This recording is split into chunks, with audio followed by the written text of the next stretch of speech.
Бисмиллахир-Рахманир-Рахим. Итак, мы делаем каменные жернова. Каменные жернова делаем для муки, для урбеча. Может, кому-то надо будет себе в огород поставить, как там дизайн или что-то еще вроде там они высовывают возле него там трубочку, и чтобы краник был, воду можно было попить или что-то такое. Для того, чтобы изготовить мельницу, надо понять, для чего она. Для урбеча, для муки или для чего-то еще. Соответственно, мы подбираем камни из того, что здесь есть. Вот. Если здесь подходящего камня, состава нету, мы едем в горы, берем оттуда именно тот камень того состава, того содержания, который нам необходимо для дальнейшей работы. Вот. Вот здесь вы видите глыбы, целые глыбы. Потом они будут разрезаться. Вот уже здесь готовые, разрезанные. Вот. Этот камень идет под урбеч. Этот камень идет для муки. Этот камень тоже для муки. Каждый камень подбирается тщательно. Вызываются специалисты, там, геологи, или именно та профессия, тот профессионал, который занимается чисто камнями и отвечает за эти камни.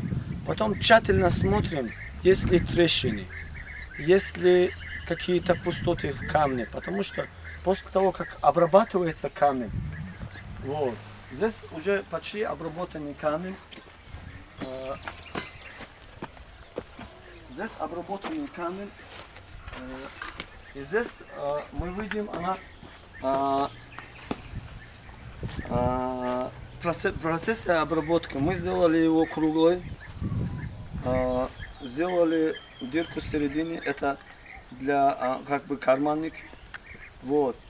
И в последующем, чтобы она работала нормально, нам необходимо обработать ее идеально ровно, чтобы она не билась, не бегала, там не прыгала, чтобы она была без трещин, без ничего, чтобы она не раскалывалась. Мы закидываем хомуты там двойные, тройные, одинарные, там по-разному. Вот. Но желательно, конечно, делать под заказ. Потому что у каждого клиента своя специфика. Когда камень делается под заказ, она делается, каждая ее запчасть делается душою. И в каждой запчасти мы предусматриваем потребность клиента, для чего он его делает, для кого это делается, где она будет стоять, кто будет к нему подходить, кто будет питаться из этой мельницы. Но никому не секрет, что или урбеч, или мука, или какой-то еще продукт, который производит мельница с жирновыми камнями, это натуральный продукт, будь то урбеч или мука. Мука тоже бывает разная, урбеч тоже бывает разный. Вот, да, допустим, к примеру, урбеч бывает сырой и обжаренный.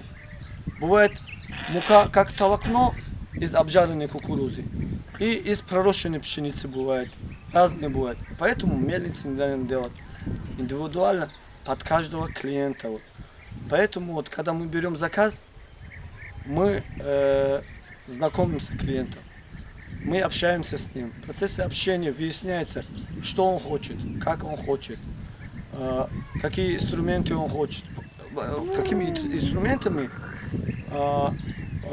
его надо запастись, чтобы он мог обслуживать мельницу. Вот эти все моменты, вот в процессе общения с клиентом надо это все обговорить.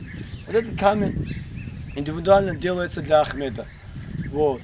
Если Ахмед меня слышит, ассаламу алейкум, брат. Вот. Поэтому вот те камни приготовлены для кого-то еще. Там внутри готовые мельницы, которые уже проданы. Есть такой брат в Махачкале, ему делается. Да? Есть еще в России, которые заказывают вот, маленькие, там, ручные, электрические, там какие-то еще, которые можно и вручную, и электрические, и так, и всякого. Да? И для этого Для этого нужно общаться с людьми, поговорить, пообщаться, и после этого только начинать делать саму мельницу. Потому что наугад, когда делается мельница, я делаю его для себя. Для себя то, что я сделал, может, вам не подойдет. Потому что у меня обзор другой, у вас обзор другой. Поэтому вот поговорите со мной, сообщите мне, что вы хотите именно. Охлаждение, не охлаждение, электрические дополнительные приборы, там, да, чтобы мотор не сгорел, там, при потере одной фазы там вставляется определенная электроника. Вставляется электроника, там частотный преобразователь, вставляются приборы фотореле, чтобы при окончании продукта, чтобы мельница сама остановилась. Вставляется радиатор, там, вставляется еще что-то. Оформление там деревянное, оформление там из пищевой нержавейки, еще какое-то оформление, которое именно вы хотите. Вот. А теперь мне надо работать.